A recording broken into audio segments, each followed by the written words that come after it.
Businesses don't just want content, they want that content to do something for them. Clients don't actually know what they need. They may tell you, I need a new website, but no one actually needs a new website. They need something more than that. Usually it's more revenue. Creatives that do not care sometimes about the money, they care more about the craft and what they're actually building. It becomes uncomfortable for them to have those types of conversations. And that's why you have to go from just being a creative and freelancer to understanding the business outcome. I think there are 3 elements that every freelancer needs to be aware of that's going to give them the best chance to have a successful career as a freelancer. Today, we're unpacking how freelancers can step up as business owners, going beyond just technical skills to really understanding client outcomes. My guest is Brandon, a freelance developer with 2 years plus in the game. Is mastered not only code, but how to position his services for business impact. We'll cover how freelancers can communicate value, align with client goals, and ultimately build more meaningful partnerships. So let's jump right into it. So Brandon, thank you so much for jumping on this podcast with me. Appreciate your time. Appreciate you as a person. Thank you so much. Thanks for having me, man. I'm excited to be here. In your intro, I noticed that I think you said maybe 2 years plus. No, I said 20 plus years. 20. Okay, Yes. great. Just wanted to make sure. Oh, yes. Yes. I've been in the game for a while. Yes, you have. So, we're going to talk through your story. We're going to talk through just how you became who you are, and hopefully someone could glean from your story. But in your view, what is the biggest misconception freelancers have when working with businesses? What I found that for most freelancers is that they need to know that clients don't actually know what they need. They may tell you, for example, they may say, I need a new website. Website is kind of dated, maybe need to make some changes to the images, color, whatever the branding on the website. But no one actually needs a new website. They need something more than that. Usually it's more revenue. Usually it's reduced costs. Usually it's to grow their customer base. Someone looking for another example of social media content, do they really just need more social media content? No, they want to generate some income from their content. Right. Pretty much everyone out there publishing social media content is trying to get some income from it. That's true. I think in another example right now, in the area that I work, which is software and data consulting, there are companies who really want to implement business intelligence. So that's visuals, charts, and graphs that really help them to dig into their data and get insights from it. So if they come to me and they say, hey, we want a business intelligence implementation, is that really what they want? Not really. They probably want to grow their sales. Right. So the number one misconception is just that when business comes to you and says, hey, this is what we need, it's usually not what they really need as a business. Right. That's a good way to put it, because that is true. That is what I've learned in my, 10 plus years having a business. I started as also just a creative, without necessarily understanding business. I still don't understand every facet of it, but I know what I know, and I'm learning, more information. We are both in a coaching program with Omar Otokori, learning how business and video comes together. Like what does that entail? Kind of the same thing you just talked about is people that are creating content. They don't just want content. They want the content to do something. And as someone that helps other people with content creation and positioning their message properly within said content, that is true. Businesses don't just want content. They want that content to do something for them. So let us define the word freelancers, because, people throw it in different ways. But let's say, what is a freelancer for this episode? I think a freelancer comes in 2 different flavors. The first is someone who might just do some work on the side. Let's say they have a W-2 job. They're holding down a regular job, but they just want to add some additional income. I have a friend who does that. He works for a company, but then he does some photography and video work on the side. Okay. So that would be someone who is just trying to make some extra income doing their craft. The other flavor of freelancer is the full-time freelancer. And that's someone who is generating 100% of their livelihood doing work in an area, in a specialty, an area of expertise that they have, doing work for clients. Hopefully, as you and I were just talking about, to get their clients a business result, not just to exchange money for a task completed, but to actually generate some kind of an ROI, some kind of a return on investment for that business. So freelancer, I think of as someone who has a specific skill, a specific craft that they use to help other businesses succeed. That's good. That's the same way as our position, even a creative. And I think creatives are also freelancers. Now, for you specifically, you are a .NET specialist, correct? I do software development and data, and for the most part, that's in the Microsoft ecosphere. Okay. So, as a developer, yes, I specialize in .NET, which is a framework. You can use a couple different languages in that framework, but it's the framework, it's the main framework that you would build Microsoft software applications on. Nice. That's awesome. I remember when computers became a thing and my dad started teaching himself how to do that. So my dad from trade, he came up as a mechanical engineer, worked for that company, CAT, the big, tractors that we see, the yellow tractors that we see around. It was a mechanical engineer, and this was like in 1999 or something like that, when computers started becoming more of a thing. He started to learn programming, and today it completely changed what it was doing and works as a computer software designer. And same with my oldest brother, he does the same thing. And then now my middle brother is following the same path, which is funny, Oh, all in no. tech, right? And so you also kind of did the same thing. You started in law school, and did you take the bar? Did you pass the bar? And then you pivoted to this new side of things of freelancing. So let's talk about the pivot.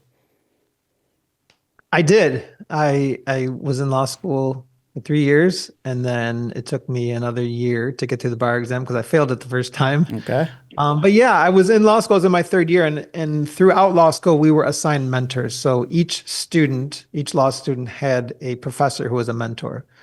And so I would get together with them every once in a while just to kind of see where things were at and talk through any questions I had.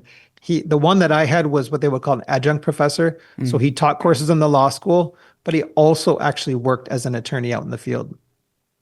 And one of my meetings, it was early in my third year, we sat down and he looked at me because I had been sharing some of the struggles I was going through. And he said, "Brandon, you don't really want to be doing this, do you?" And I took a big, deep breath and I said, "No, I don't." I said, "I tell you what," because at that time we were talking about I needed to do a third year paper. We were talking about what the subject of that paper would be. And at that point, I was in the finance concentration. So it was going to be some kind of paper on finance transactions. He said, "I'll tell you what, take that paper and convert it into a paper on alternative careers for lawyers." I said, "I can do that?" He said, "Yeah, you can do that." He's like, "I'm telling you, you can do that." I was like, "Okay." And that's really what started me down that path of doing something other than the law, because I was able to interview 8 local attorneys who no longer practice law. One of them was the VP of Student Affairs for my university.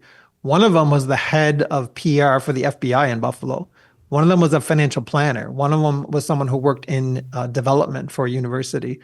It was just super interesting to get to know sort of what decisions they made along the way in their career. All of them practiced for a while, but then they went off and did something else, and then they never looked back.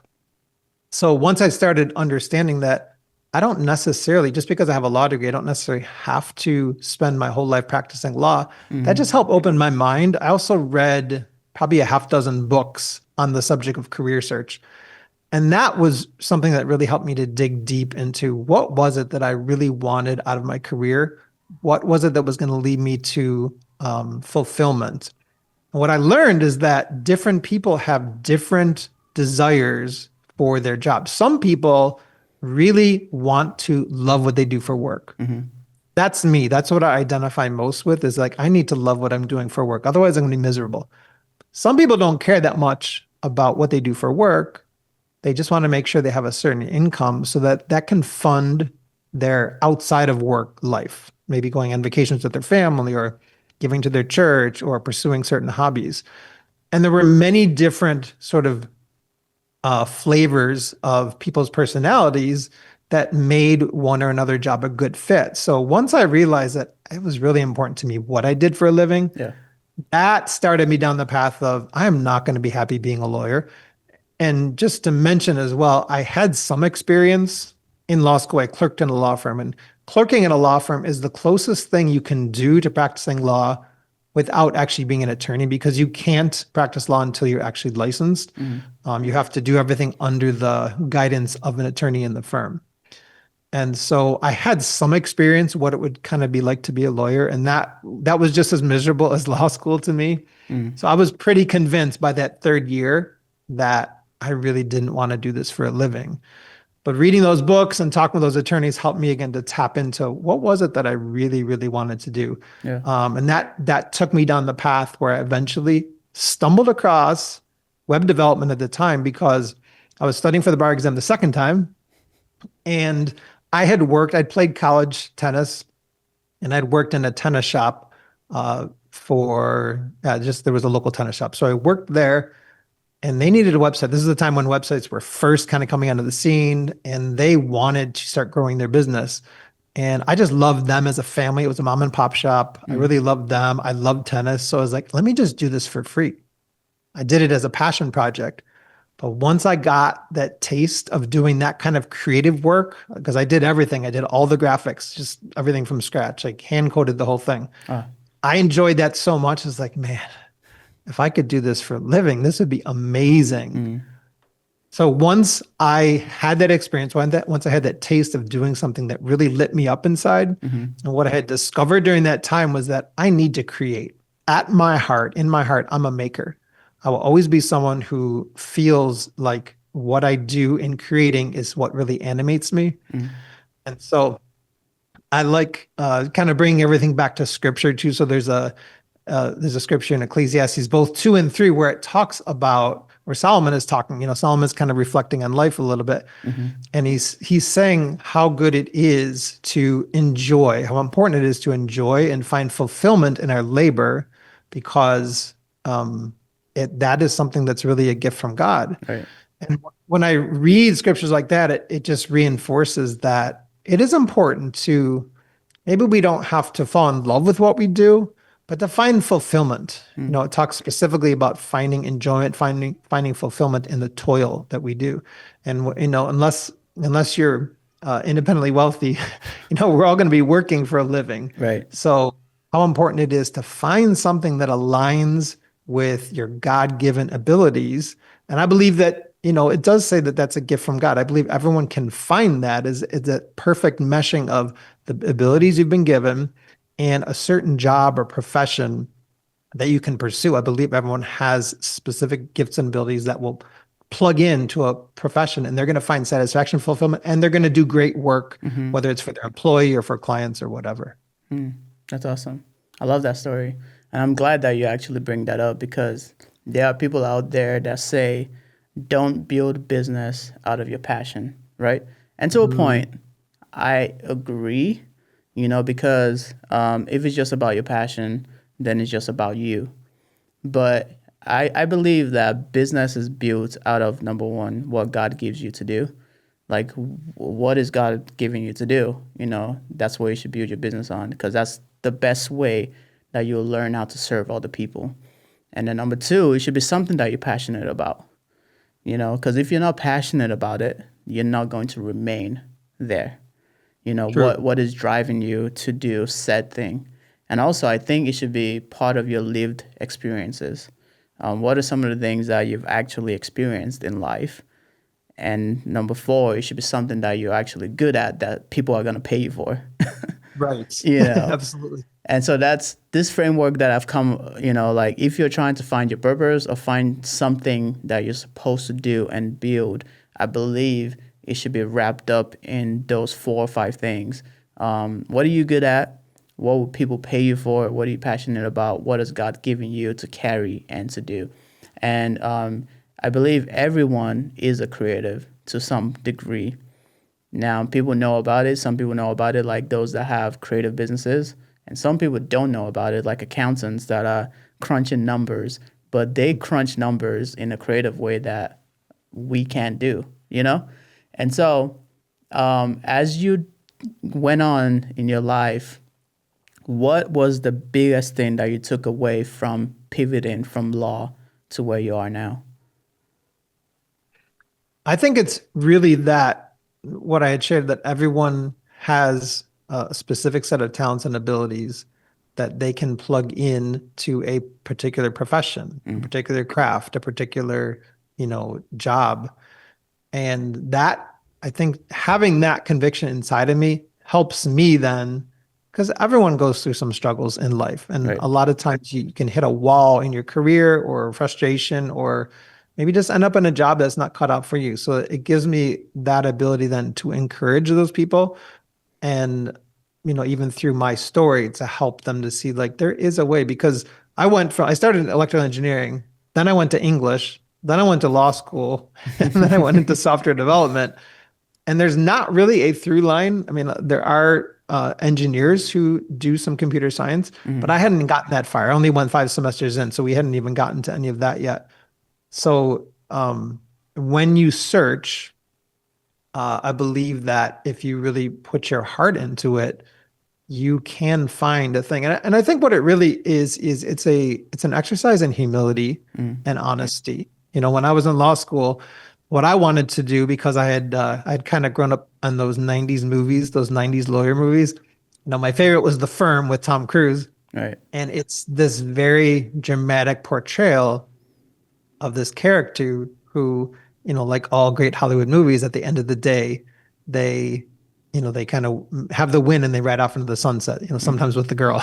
But when I saw that movie, I was like, that's what I want to be. I want to be that great argumentative lawyer. I want to be that litigator who is able to just wow the jury and, stun the judge with his brilliance. And then, that's the kind of career I want to build. So I tried out for the mock trial team in law school. And it's one of these situations where they give you like a 1 to 2 page fact pattern, and they make you go away for like 5 or 10 minutes and then come back and they just start grilling you with questions. They just mm, hammer you over and over. I froze. mm. I couldn't think, I completely blanked on what I had read. I couldn't think of how to respond to any of their questions. I walked out of that room so demoralized. I was like, Oh, my life is over. But what that helped me to do was start walking down this journey of honesty and humility. Because up until that time, up until law school, school came pretty easy for me. Whatever I tried to do, I did well in it.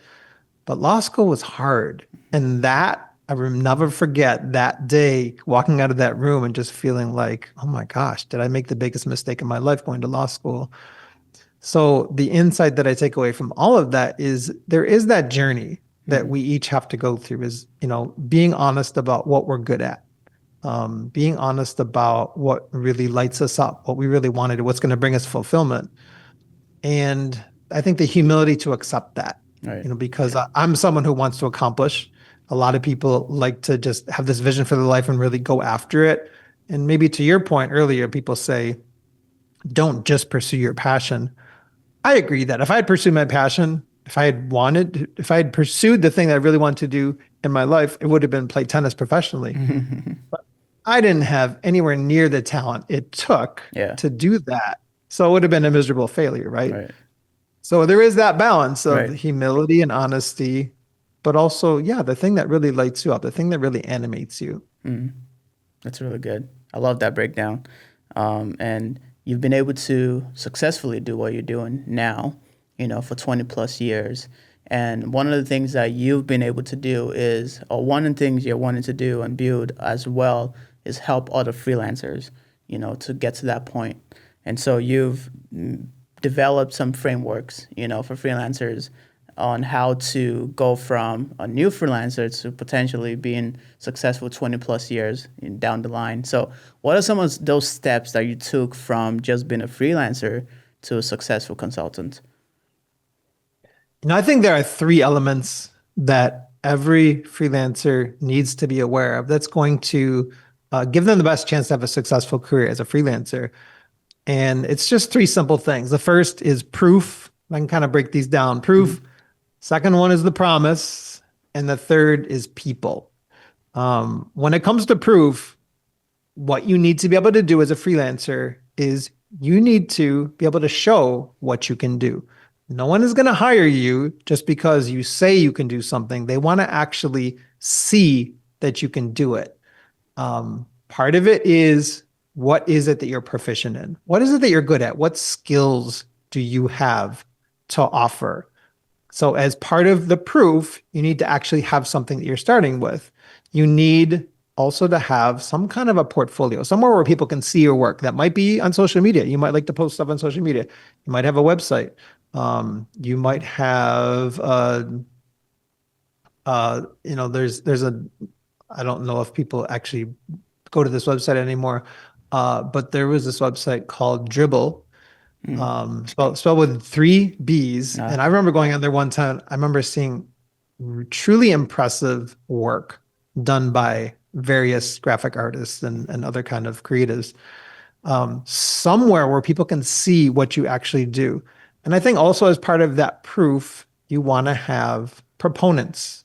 You want to have people who are advocates for you, people who vouch for your work. For me, that would come down to having some testimonials from some clients that I've done work for, that I've done good work for, that they're willing to say, Brandon is the one who really helped us get from this point to this point in our business. So I think starting with proof that you got to have some kind of proficiency, you want to have a portfolio, and you need some proof of proponents as well, people that actually believe in you. So proof is the first one. Next one is you need to have a promise. And the promise is just your offer. okay. You need to be able to prove what you can do, but then you actually need something that you're offering your potential clients. And this starts with, what is the problem that you solve? So your promise starts with, what is the problem you solve? And then you want to make sure that you can package that into a proposal. So I know this is getting a little bit deep. If you want to stop me in any of these and kind of break them down a little bit more, because Go this for this it. this framework is a bit comprehensive. Yeah. Actually, let's stop there for now, because Yeah. the first one, proof, right? I've come up with this idea, even in my business, in my video work for businesses and clients, called the video proof collection system. So it's one of those things where it's already something I do. I just packaged it as a product. This is what I sell to businesses, and I've broken it down with the brand video of who the business is and what they do, the story of the CEO or the founder, like who are you and why did you build this to begin with, then testimonials, of the clients, what the clients actually say about the business. That's how to build brand, because your brand is what people say about you. And then the fourth one is behind the scenes, is taking people along on the journey and showing the behind the scenes of what you're actually building. And so all of that shows proof of what you're doing as a business. So I like that the first one is proof. That's really good, Akin. Yeah. I like the way you broke that down, and also it sounds like a very powerful package for you to be able to offer clients. Yes, sir. So That's great. yeah, number two, promise. Number two is promise. Yeah. So this is your offer. So what promise are you making? What promise of outcome are you making to your potential clients? So this is the thing that you're going to offer them, and it's got to start with, what is the problem that you solve? You're not going to be able to do work for every single person in the world, every single company in the world. It has to be companies that need the work that you do, and that means the work that you do needs to solve a problem for them. Okay. So in order to have an offer, you need to be able to solve a problem. Then after the problem, you need to be able to package your solution. That's what I call the proposal. Proposal tends to be a written document. It doesn't have to be. Could be something that, if you're on a phone call, you can make someone an offer and you can describe what the contents, what that offer consists of, and that is truly your proposal. So start with the problem. You need a way to package that in a proposal, and then the third part of that promise is going to be your pricing. Okay. So you're promising to solve them a problem. This is how you're going to solve it. and then this is the price it's going to be at. And in most cases, I would always say, don't offer a price, don't even make an offer unless you can get that client an ROI. Mm, So you want to make sure that for whatever problem you're solving for them, they're going to get a return on investment. Now, right. sometimes that can be increased revenue, but sometimes it could even be cost savings. Mm-hmm. And in that pricing, you want to make sure you give them some options. Not you, for the most part, it can be difficult to get information from a client about what their exact budget is. I always say to freelancers, ask. They may not always tell you, but ask them. A lot of times they'll lowball you. Sometimes they'll just play their cards really close to the vest and they're not going to tell you anything. So you want to make sure you give them options in that proposal, pricing options. So what I Mm, like to do is three different options. okay. I like to do the first option as something that is within their budget, close to their budget. Let's say if they have a $10,000 budget, maybe that first proposal is around 8 or 9,000. You want to make sure you're getting them some real wins, but it's not going to be every single thing you can think of to help that client. Mm, It's going to be what's going to get them to that next step. And then I like to have a second option, which is going to be a little higher. It might be a little higher than their budget. And then that third option, which is going to be every single thing you can think of that can get that client the quickest, the largest ROI and the quickest wins that they can get. So promise, problem, proposal, and pricing. okay. That is what is going to make a great offer. Nice. That's great. I like the pricing part because a lot of freelancers struggle on how to price people properly. And so I was listening to a master class just a couple of days ago. And one of the things that he said, obviously, there's different ways to price things and there's different methods that people go about. And one of the things he said is like, just give them one price. And you want that price to be said on video. I mean, on like a call, like a Zoom call or a phone call. Don't just text it to them or email it to them. And there's a reason that he said that.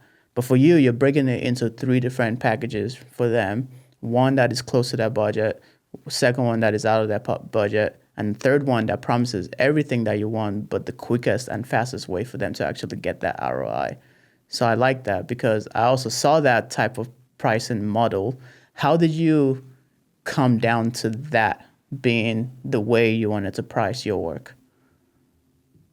So I learned this years ago when I first started getting help. When I first started getting help for my freelancing business, I went for about 10 years just trying to do it on my own. And I had some success, Mm-hmm. but I literally got to the point where I just kind of stuck at a plateau.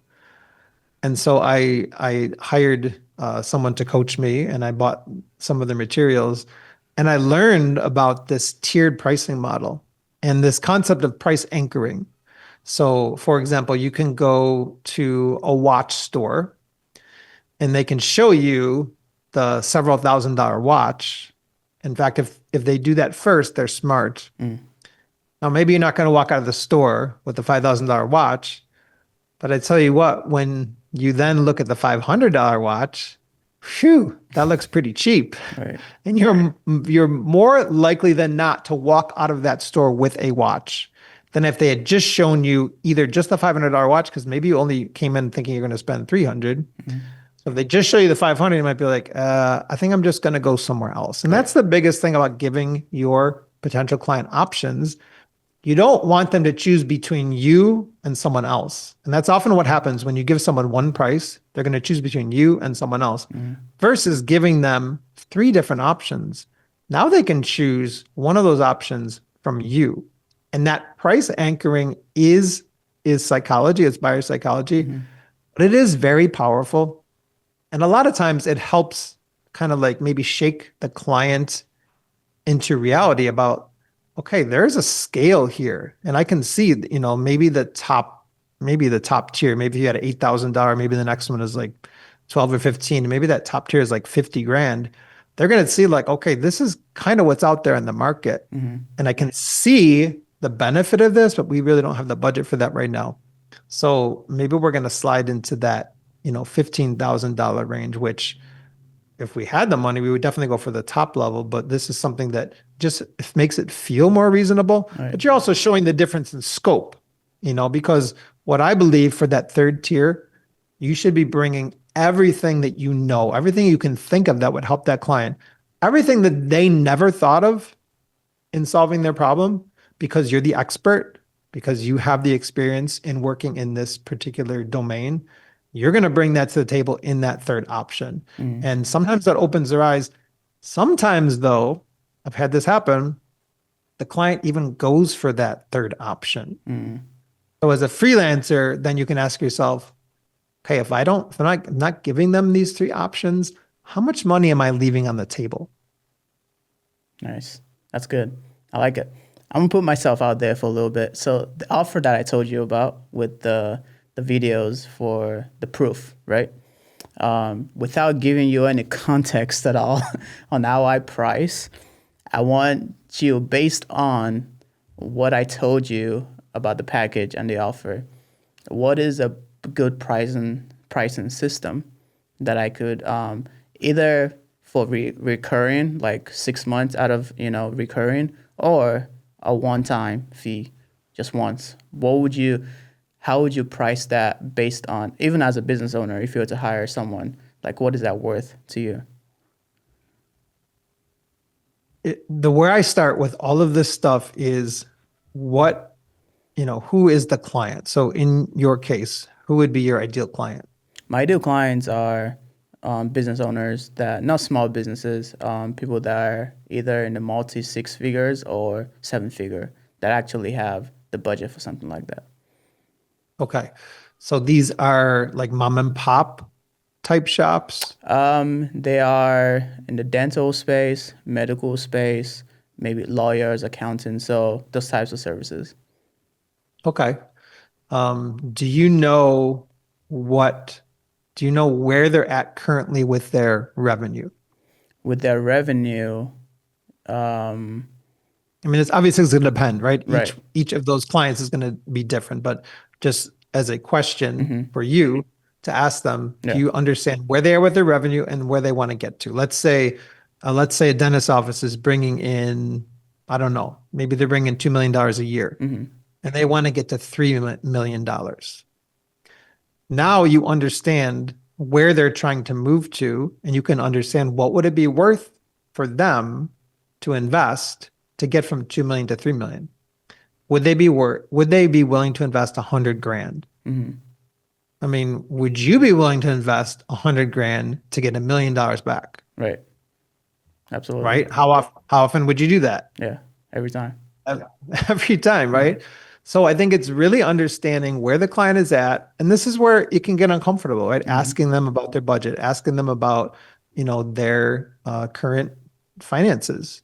They may not always tell you, but I believe if you are going to build a relationship with a business, it's going to be a long-term relationship. And I also believe that if you're going to be able to truly help their business, Mm-hmm. you need to understand their business. And business is not a charity. Business is a business. It's there to make money. So you need to understand the money. What was it, the movie Show Me the Money? Right? Like you need to understand where they are financially and where they want to go, and then how your solution could help them get there. So my first question would be to ask them kind of what does their money look like currently and where do they want to go revenue wise? Nice. Okay. That's good. I like that.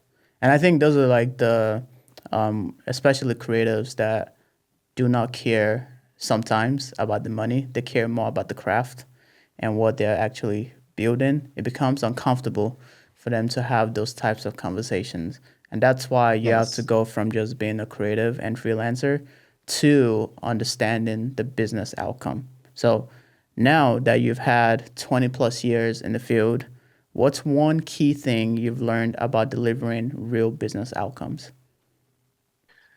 For me, discovery is everything.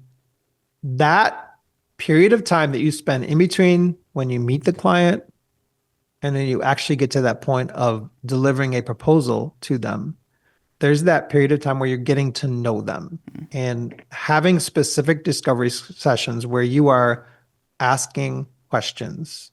And that's the most important two words that you can ever adopt as a freelancer, asking questions. Discovery session is not a time to give answers. Mm, Clients will ask you questions. And my number one rule is always answer a question with a question. For example, let's say the client says, well, how long will this take to complete?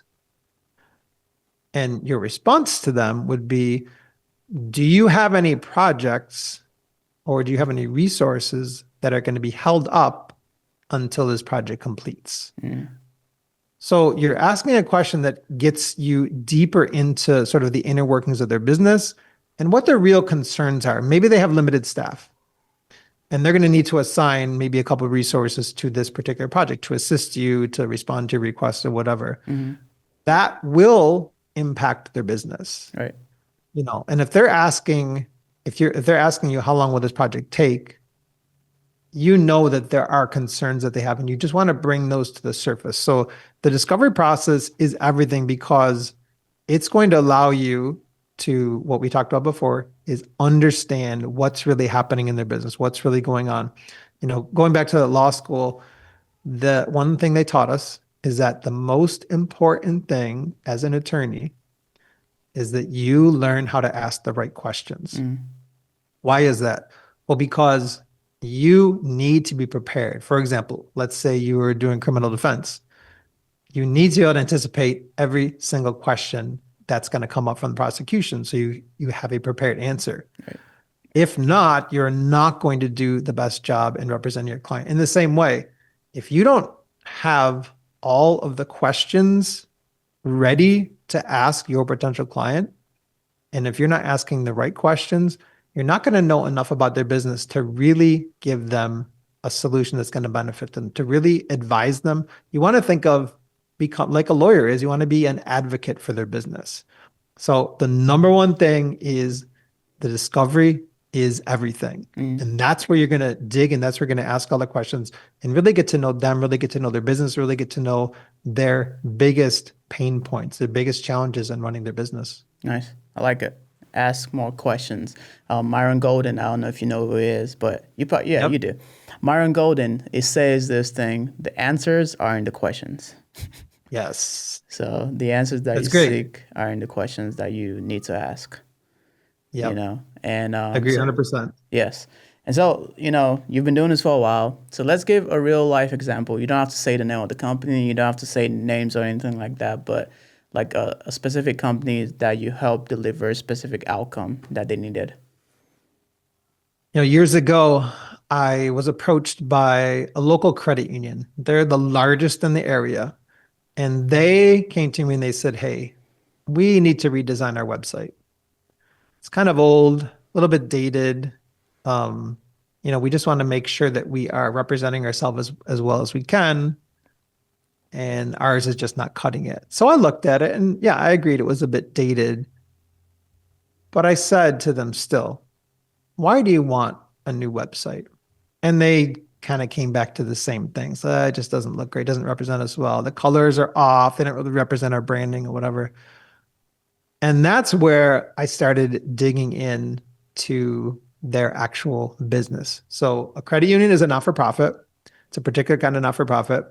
Financial institution, yes, but they're treated a little bit differently by the IRS. So I said, what are the top 3 challenges that you have in running your credit union? And they said, well, you know what? We just launched our mobile app, but none of the members are actually using it. Almost nobody has downloaded. I think they had at the time less than 10% of their members had downloaded the mobile app. I said, oh, okay. So why is that a problem? Well, our members, because they're not using the mobile app, they're not using remote deposit. So every Thursday, every Friday, they have the lines in the drive-throughs super long. And then they have to put more tellers at the counters to get all these people who are coming in to cash their checks. Right. Said if we could just increase the download of our mobile app, we could save money. We wouldn't have to staff all these different positions. It's like, okay, interesting. What else? I said, well, we have electronic documents, but nobody signed up for them. And we spend $250,000 a year mailing out paper documents. It's like, wow, that's a lot of money. So knowing those two things, now what I did was I didn't just design them a new website. I designed them a website that was optimized for two different types of conversions. One, to get people to download their mobile app. So Mm, front and center in the hero portion of the website was a really attractive picture, someone holding the cell phone and showing their app on the cell phone and with a nice big button, download the app, download our app. nice. And then right below that was a section on electronic documents and all the benefits of electronic documents. And oh, did you know you can sign up? It's really easy. There's just 3 steps. Click the button here. Mm, Within 2 months after we launched the website, they had increased the downloads of their app by 40%. And within 2 months after launching the website, they had increased the signups for the electronic documents by 25%. nice. So already in those first 2 months, they're achieving these savings. They're realizing savings in having to pay for less staff to just cash people's checks. But then also, if you think of it, so $250,000 a year, 25% of that's like $62,500. That's an immediate savings that went right to the bottom line. So in that case, knowing that, when I'm able then to propose to pitch that website redesign to them, now it's not a small amount. It's going to be a significant number because look at the potential that you Hmm. have to achieve these cost savings in your credit union. That's really good. I like that. That's really cool, man. So it's like it's important to understand the business and the problems that they're trying to solve as well. For you to truly get how to resolve their outcome or resolve the issues that they have. And so, in the discovery process, in the times you're working with these businesses and companies, what are the 3 questions as a freelancer that you should ask the business to help understand what they need? Well, we've already talked about one of them. The Hmm. first one I like to start with is that what are the 3 biggest challenges in running your business? Sometimes it takes them a little bit of time to come up with those, but sometimes, especially if you're talking to someone maybe at the C level, it's going to be right off their dome. Gotcha. So one of the 3 biggest challenges in your business, and then it's just 2 simple questions or 2 simple responses after that. After they tell you something, say, tell me more about that. Mm, So they may say, yeah, you know what, we're having trouble, getting people to download our mobile app. Tell me more about that. Well, our mobile app, we launched it, we invested all this money into it, and like nobody's using. Oh, interesting. Well, anything else? Yeah, well, if people would just use the remote deposit, then we wouldn't have to staff as many teller positions. Oh, mm, now it might not happen that quickly. You might right. have to keep asking, is there anything else? And then they come with something else and you say, oh, tell me more about that. So you kind of ping pong back and forth between those last 2 questions. And eventually you get to the root cause. So it's literally, hey, tell me 3 of the biggest challenges running your business. Now, this literally will seem like it has nothing to do with what they brought you in for. Hmm. Hey, we need a new website. Oh, tell me about the 3 biggest challenges running your business. Seems like it's out of left field, but as a freelancer, you know what you're doing Yeah. because you're not just trying to give them what they ask for.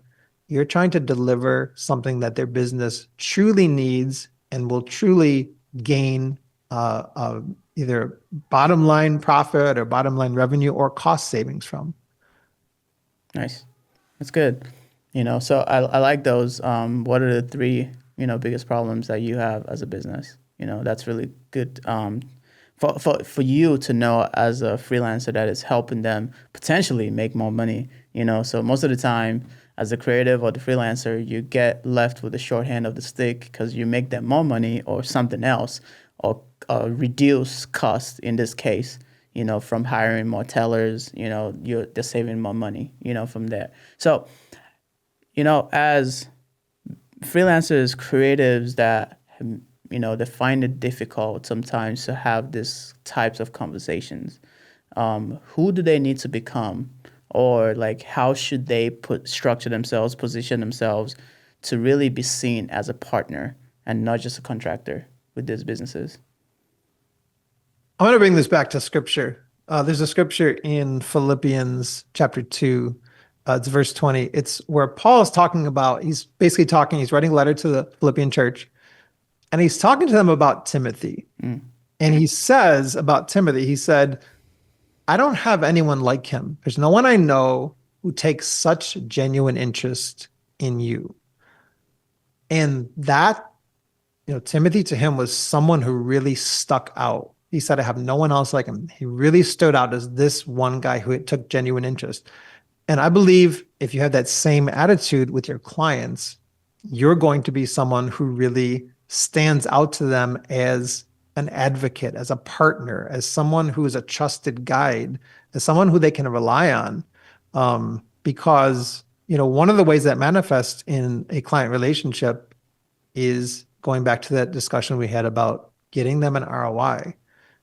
If you want to be a partner in their business, you need to help with their business. And the way you help a business, because businesses have overhead to pay for, they have employees to pay for, they are trying to gain market share, they're trying to grow. The way you do that is by helping either win back some of those resources by saving costs or become a profit center, be the key to them actually being able to gain more customers and generate more revenue. So it is really, truly all about being an advocate for the business in a way that you understand their business. You can help their business move forward. And that comes down to the ROI. mm, What investment are they going to make in you? And what return are they going to get from that investment? Now, if you charge them $50,000 for a project and they make zero, you're not being a very good advocate for their business. You're right. not really being a good partner for their business. They need someone who's going to help them to grow, and someone's going to help them get the successes, achieve the metrics, the KPIs that their business needs to succeed. So I think it really comes down to taking that genuine interest in the company. Now, maybe a not-for-profit might have slightly different, they're not looking to maximize profits because Mm, legally that kind of works against them. They need to make sure that they are, allocating those monies towards, either growing their operations or reinvesting back in the community or whatever. So you may have to take a slightly different approach depending on what client you're dealing with. But if you're just out there generally in the for-profit world doing work, it's pretty easy for you to take genuine interest in them is to say, hey, I want to help you guys grow. I want to help you guys increase revenue, or I want to help you guys increase your profit margin.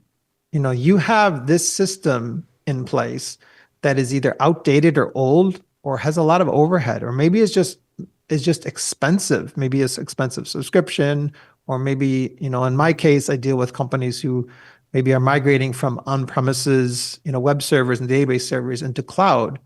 So just trying to understand and do the math for them, like, are mm-hmm, you going to achieve a savings by moving? Sure, it's the cool thing to do to move to the cloud. Maybe you'll get some performance benefits, but is it actually a savings? right. So there are some very tangible things you can do to become that trusted partner for a business.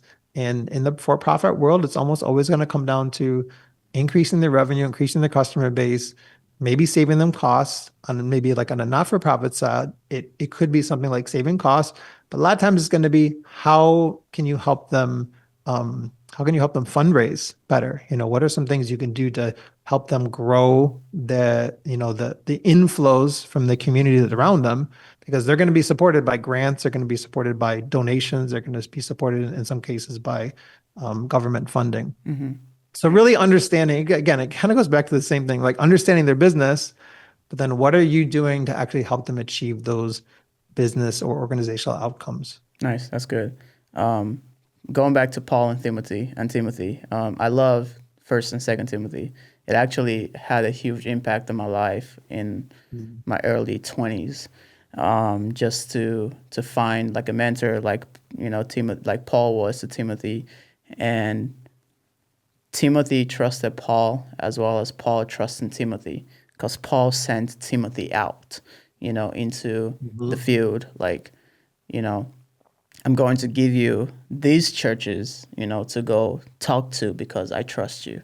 Or I'm going to have you stay here, because I trust you. And that goes back to even my work with creatives and being a creative director. I've been the middleman on communication, where I'm communicating to leadership and the businesses while also communicating to the creatives, Hmm. like, and it's different ways that they communicate. And oftentimes they miss each other, right? So the creative is saying something about value, about how this might take a long time because they really need to develop the creative itself, while the business themselves, well, we need speed. This needs to be fast. This is the vision, and they keep missing each other. So I've learned how to communicate to both of them and how to bring both to the table to understand that in order to build a brand and a business that is going to outlive and outlast everyone, the creative and businesses or freelancer and businesses need to learn how to work properly together, because that is the only way that's going to happen. Look at Apple, for example, with Steve Jobs. Apple has outlived Steve Jobs. And that's Mm. because it knew how to bring creatives and tech and business together, because Apple is a very innovative company. The way they shoot the commercials, the way they package their laptops and products. I have boxes in my garage because I don't want to toss them away, just because Mhm. of the ingenuity and the innovation. And I'm sure a lot of people do that. So it's coming together and communicating well to understand each other and understand what the business needs, the vision of the business, but also understanding what the creative or the freelancer needs in order to accomplish said vision. And so as we, wrap up a little bit here, let's explore this, AI. AI is a big tool that businesses are using, creatives and freelancers are using to help automate a lot of things. So how can freelancers leverage AI tools, whether it's automating tedious tasks or enhancing their insights with data or offering AI-driven services to clients? Is it a good idea, or in the long term, is it going to make them blend in? Man, this landscape is moving so fast. Even though I'm in the tech space, I have not been able to completely keep on top of it. And I don't know anyone who really is. If you listen to some of the heads or up at the top end of companies like OpenAI or Meta or Anthropic, as soon as they say something, the next model comes out in 2 weeks Right. and it's already blown away where it was 2 weeks ago. I think the most important thing for freelancers is, yes, to start getting an understanding of how you can use this, maybe not immediately with client work, but at least in your own work. I've used AI a ton in the past 6 months. At first it wasn't really great, and then it started getting better. I started with Microsoft Copilot. Then I have used ChatGPT quite a bit. Now I'm starting to use Gemini a little bit more. But its ability to write code blows me away, even compared to where it was a year ago, because I was trying to use it a year ago, and it was just sending me in a lot of like wild goose chases. And at the end of the day, I had to write the thing. But within the past 6 months, I've noticed a huge shift. And even something was interesting. And this going back to my point of like learning how to use the AI, something that was interesting to me, I learned just about a month ago, was that I was working inside of, I'll just keep it general, Power BI, and trying to get answers from Copilot. And Copilot kept running up against a brick wall and wasn't giving me the answers I needed. And I said, let me just try ChatGPT. So I tried the paid version of ChatGPT, and it gave me the answer within an hour. And I asked it, I said, I was working with Copilot. It wasn't able to give me the answer. You gave me the answer. Why aren't you the same under the hood? Because basically Copilot is ChatGPT under the hood. And it said, well, not really. He said, Chat said to me, said, for Copilot, in between you and ChatGPT, using Copilot, in between you and ChatGPT is a large Microsoft system prompt. That system prompt ensures that all the answers that come out of Copilot stay within Microsoft recommended guidelines.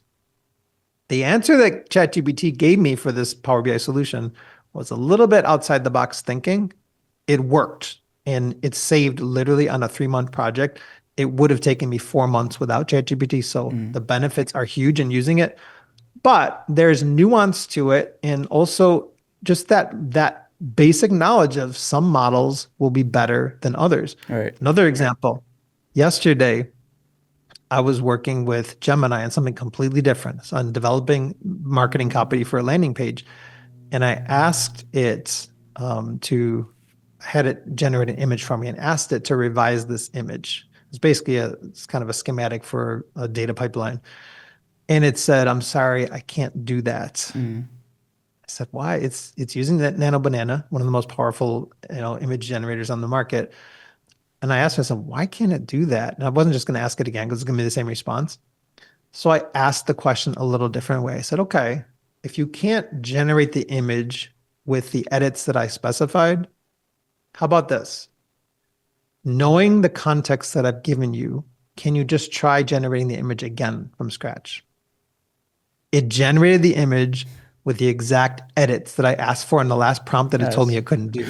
So the nuance in understanding how to communicate with AI Mm-hmm. and even the language to use to get what you want. I remember Dan Martell had this thing. I've not tried this yet. I probably won't. But Dan Martell said about a month ago, he said, if AI doesn't give you the response you want, threaten it. He said, what I told it is like, if you don't give me this answer, I'm going to put you in a box. I'm going to put your server in a box and ship you off to Siberia. He said, I gave him the answer. I don't know if that's just another way of doing what I did, but there are things that you need to understand to Mm-hmm. be able to use AI effectively. So I would say for any freelancer now, learning just that's like it is like a different language. It's like speaking a different language, interacting with AI. So at least learn that.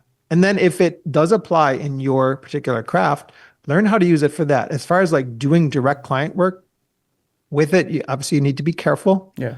because there are some guidelines, there are some boundaries, but apparently they don't always hold fast. So that's what I would say is get used to this new language, this new communication style of being able to interact and co-collaborate with AI. Mm-hmm. And who knows where it'll be 3 months, 6 months from now. Probably Yeah. going to be a whole nother frontier. It probably will. There's a lot of new tech coming out, just new language and in every industry, and everyone is trying to figure out how to implement AI within their business, even video from a video perspective, photo perspective, landing page, web design, writing. It's how do you implement this, creating content. But I think the question always comes back to what is the ethical way to do it properly, you know? Mhm. And so that's where we have to leave ourselves and find ourselves at. So, thank you so much, man. Appreciate you for your knowledge, your wisdom, and everything that you're doing. And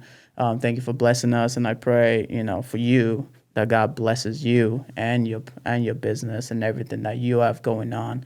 And so, if there's any words of wisdom left in you, or just any last words that you want to say to wrap up this episode, what would that be?